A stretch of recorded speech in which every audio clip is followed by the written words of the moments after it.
va vous parler maintenant d'une histoire incroyable, l'incroyable histoire de la fausse ambassade américaine au Ghana. Esdras Dikoumana, journaliste au service Afrique d'RFI, me rejoint à l'instant. Bonjour Esdras. Bonjour. Évidemment, quand on a donné cette information sur l'antenne d'RFI, ça a suscité immédiatement des questions, et il y a de quoi se poser des questions.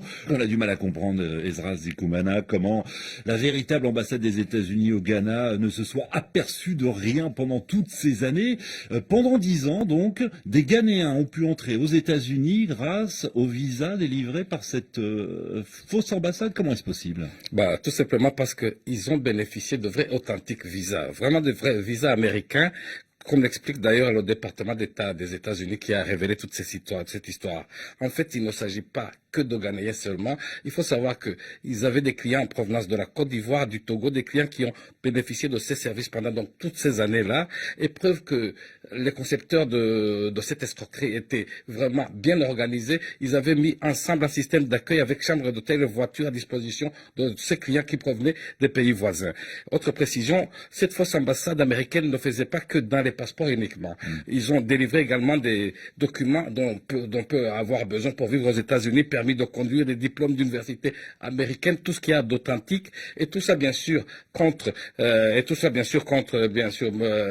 l'argent, 6 000 $ américains, c'est-à-dire 5 600 € la pièce. Alors la question que tout le monde se pose, c'est sait-on exactement combien de personnes ont pu entrer aux États-Unis grâce à ces visas délivrés par la fausse ambassade américaine? Jusqu'ici, personne ne le sait parce que tout simplement, le département d'État qui a révélé toute cette histoire n'a pas donné de chiffres. Mais vous pouvez vous faire une petite idée de ces chiffres si je vous dis que cette fausse ambassade a ouvert ses portes 3 fois par semaine, c'est-à-dire le lundi, le mercredi et le vendredi, 3 fois par semaine, pendant plus de 10 ans, avec son personnel composé de Turcs et de Ghanéens qui appartiennent au milieu du crime.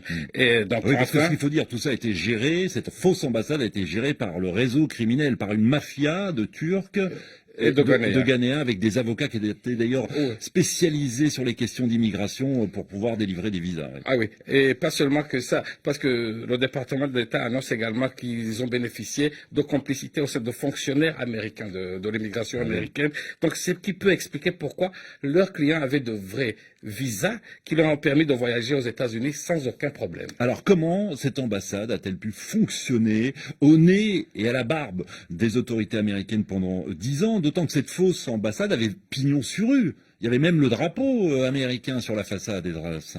Oui, c'est vraiment ça qui est le plus étonnant. C'est, comme vous le dites, c'est inimaginable, incroyable. On peut multiplier les qualificatifs sans comprendre, parce que je pense que même les Américains n'ont pas encore compris jusqu'ici. Sachez, comme vous le dites, qu'il y a une belle et immense ambassade américaine, bien officielle, celle-là, qui se trouve dans un des quartiers les plus chics d'Accra.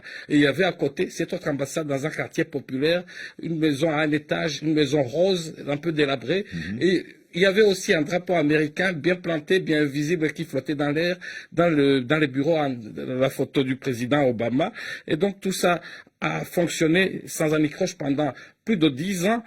Donc cette fausse ambassade a fonctionné. Et comme le disent certains, eh bien, peut-être que c'est la meilleure manière de cacher un objet, c'est de le mettre bien en vue, ce qui peut expliquer pourquoi c'est passé inaperçu. Donc les questions ne peuvent pas donc manquer. Alors, qui était au courant, par exemple? De quelle complicité ont bénéficié ce groupe au Ghana, de la part de la police ou des autorités ghanéennes? Quel était le niveau de leur complicité américaine? Parce que pour avoir autant de visas pendant autant d'années pour passer inaperçu, c'est difficile à dire, donc on peut multiplier les questions. Mais cela reste une histoire à peine croyable, surtout si on se rappelle qu'on parle ici des États-Unis, c'est la première puissance du monde, qui ont officiellement les meilleurs services de renseignement, qui ont des services d'écoute sophistiqués. Et sachez que c'est le comble de l'ironie. Sachez que malgré toute cette technologie, eh bien, c'est sur simple dénonciation par un homme, bien en chair comme moi et vous, que cette arnaque a été découverte. Oui, et puis au cours de l'enquête, les autorités ghanéennes ont également découvert l'existence d'une fausse ambassade.